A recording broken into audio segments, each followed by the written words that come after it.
So hello lab technicians, I am Ankita and I am starting my today's new video with Beckman Coulter XS2 and आज का जो मेरा video है वो आपको मैं बताऊंगी कि जो जब हम सैंपल को लगाते हैं रिक्वायरमेंट्स तो मैंने आपको पहले भी काफ़ी टाइम बताया है, ठीक है, कि XS2 की क्या क्या रिक्वायरमेंट्स है, लोडिंग अनलोडिंग हर चीज़। तो आज मैं आपको शुरू से लेके लास्ट तक बताऊंगी सैंपल लगाने से पहले के क्या स्टेप्स होते हैं और सैंपल लगाने के बाद के क्या स्टेप्स होते हैं, ठीक है। और मेरा एक फोकस है इस वीडियो में, मेन मोटिव है कि कोई लैब्स ऐसी होती हैं या फिर कभी कभी ऐसे प्रॉब्लम्स आ जाते हैं कि हमारे पास बारकोड सिस्टम नहीं याद हो पाता या फिर कुछ अनबैलेंसिंग के कारण हमारा बारकोड नहीं निकल पाता। तो इस मशीन में मैन्युअली सैंपल कैसे लगाने हैं, बिना बारकोड के हमें सैंपल एंट्री कैसे करनी है, तो उस बारे में भी मैंने इस वीडियो में मेंशन किया है, आप देख सकते हो। और बारकोड के लिए मैंने एक पहले वीडियो बनाया हुआ है कि बारकोड अगर हमारे सैंपल के ऊपर बारकोड है तो फिर हमें उसमें कुछ नहीं करना होता, ओनली हमें सैंपल रैक को रखना है और मशीन अपने आप बारकोड स्कैन करके टेस्ट रीड करती है और उस हिसाब से एस्पिरेट करती है। लेकिन हमें मैन्युअली जब हमें सैंपल की कमांड देनी है तो उसके लिए हमें ध्यान रखना है टेस्ट कोई गलत फीड ना हो जाए, ठीक है, कौन से सैंपल का कौन सा टेस्ट था, ये चीज़ें थोड़ा इस चीज़ों की गलतियाँ ना हो, इसीलिए हम बारकोड सिस्टम को यूज़ करते हैं। सो गाइस, जैसे मुझे आज अपने नॉर्मल टेस्ट लगाने हैं तो फर्स्टली मैं अपनी सप्लाईज चेक करूँगी। सप्लाईज में मेरा जो आरवी सप्लाई है वो थोड़ा लो है, ये येलो में इंडिकेट कर रहा है, मीन्स आरवी सप्लाई मेरा 56 है। सो हम इसे आरवी सप्लाईज की सफिशेंट करेंगे by loading new RVs into them. Now to load RV we have to go on supplies then load RV. जो ये रैक है इसका, ये अपने रैक को फ्रंट में लेके आएगा, इस रैक को फ्रंट में लेके आएगा, ये अनलॉक हो गया। देन ये हमारा आरवी का पैक है जिसमें टोटल 98 आरवी रहती है, जैसे मैंने आपको बताया है, इसके ऊपर मैंने एक वीडियो भी बनाई हुई है, आप देख सकते हैं। तो अभी इसे लोड करती हूँ मैं। आप देख सकते हो ये मेरा आरवी का सेट निकल चुका है बाहर अपने पैक से। तो इसे स्लाइटली इस चैनल में मैं लोड करूँगी लाइक दिस। तो ये मैंने लोड कर दिया है, ठीक है। आप इसे बहुत ध्यान से करेंगे, देन इसे हल्का सा, ठीक है। देन उसके बाद जो ये कार्टेज है आप इसे निकालेंगे और आप देखोगे आपकी सारी आरवीज अच्छे से लोड हो चुकी है, 98 की 98 आरवीज। तो आप जैसे ही 98 आरवीज को लोड करोगे आप इसके चैनल को बंद करोगे, क्लोज करोगे पहले, और उसके बाद ही डन की कमांड करोगे कि आपने अच्छे से आरवी लोड कर दी है, तो डन। अब ये इसे कैलकुलेट करेगा आपकी आरवी को, और 56 प्लस 98 इक्वल टू 154 ये आ गया है। अब हमारी मशीन की जो सप्लाईज हैं वो सफिशेंट है, 154 RV and RV waste is 132, substrate is 366। So friends, फ़िलहाल मुझे अपना टेस्ट लगाना है, स्टार्ट करना है। तो फ़िलहाल जो मेरा टेस्ट है वो है T3 T4 TSH means thyroid profile. तो उसके लिए सबसे पहले सप्लाईज़ में मुझे अपनी रिएजेंट पैक्स लोड करने पड़ेंगे। उसके लिए मैं क्या करूँगी, लोड रिएजेंट पैक, जैसे मैंने आपको बहुत बार बताया रिएजेंट पैक्स के लिए, तो पैक लोड किया, स्कैन किया, ओके एंड डन। मेरा टोटल T4 की किट लोड हो गई। नेक्स्ट टोटल T3 लोड किया, किट स्कैन किया और डन। नेक्स्ट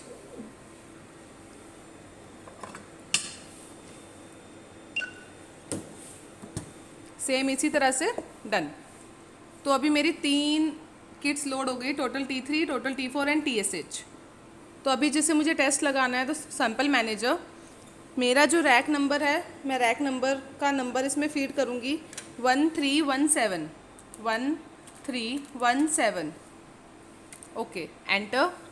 एंड मैं इसे आपको आज मैनुअली रिक्वेस्ट डालना सिखा रही हूँ बिना बारकोड के।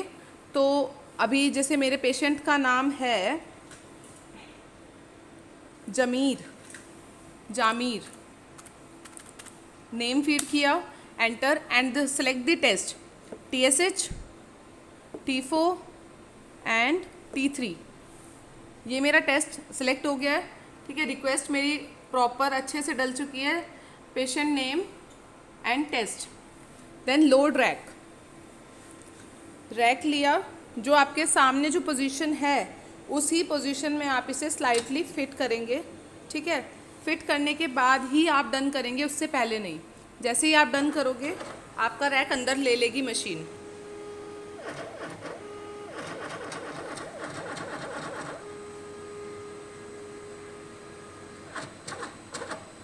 ठीक है, आप इसे, अब स्कैनिंग हो चुकी है।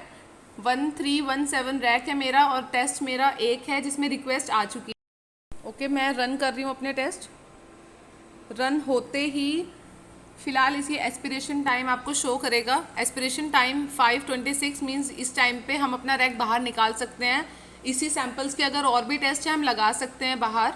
और completion time means this is our result time 5:57 पे, ठीक है। और इस जो यूटिलिटी ये कंप्लीट करेगी वो है 6:17 पे। 6:17 के बाद ही मैं अपनी मशीन टर्न ऑफ कर सकती हूँ।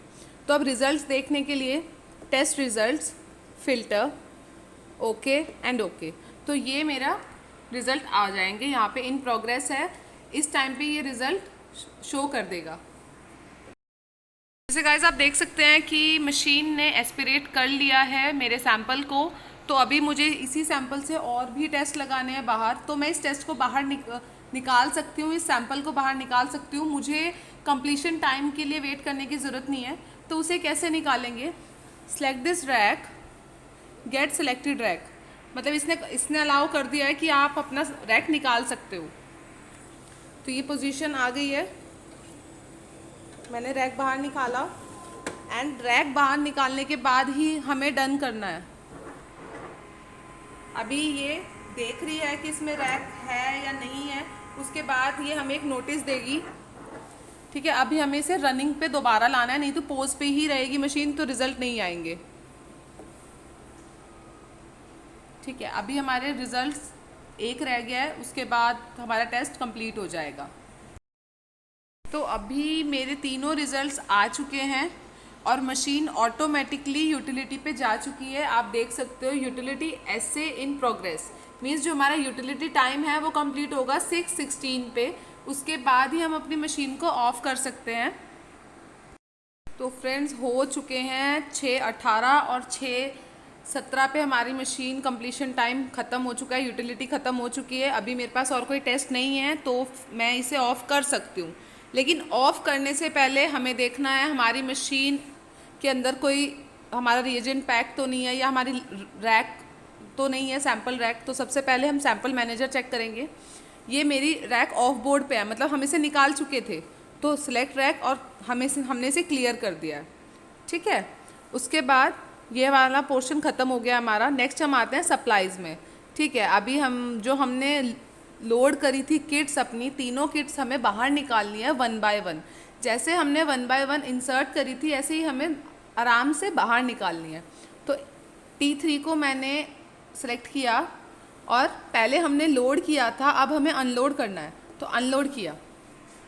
अनलोड करते ही जो T3 वाली किट है उसकी पोजीशन सामने आ गई है और आराम से निकाला एंड डन। ऐसे ही हमें ये दोनों किट्स भी अनलोड करनी है। अनलोड किया T4 को और T4 को बाहर निकाल के स्लाइटली रखा एंड डन। लास्ट हमारी किट बची अनलोड, सेम उसी तरह से निकाल के रखा।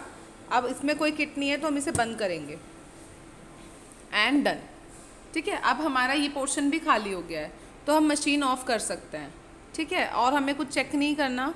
मशीन ऑफ़ करने के लिए configure, PC admin, shut down, yes and okay, ठीक है। हमारा ये PC बंद हो चुका है, ठीक है। अभी फ़िलहाल हमारा ओनली सॉफ्टवेयर बंद हुआ है, तो हार्डवेयर को बंद करने के लिए हमें इसके पीछे बटन होता है उसे स्लाइटली बंद करना है। अब हमारा हार्डवेयर भी बंद हो चुका है, पूरा इंस्ट्रूमेंट अब हमारा क्लोज हो चुका है। सो फ्रेंड, जैसे आपने देखा मैंने शुरू से लेके लास्ट तक आपको हर एक स्टेप्स मेंशन कर रहे हैं, बताए हैं। सैंपल लोड कैसे कर रहे हैं, सैंपल रैक लोड कैसे कर रहे हैं, and reagent pack load unload कैसे कर रहे हैं। उसके बाद मशीन ऑफ करने के टाइम पे हमें कौन कौन सी चीज़ों का ध्यान रखना है।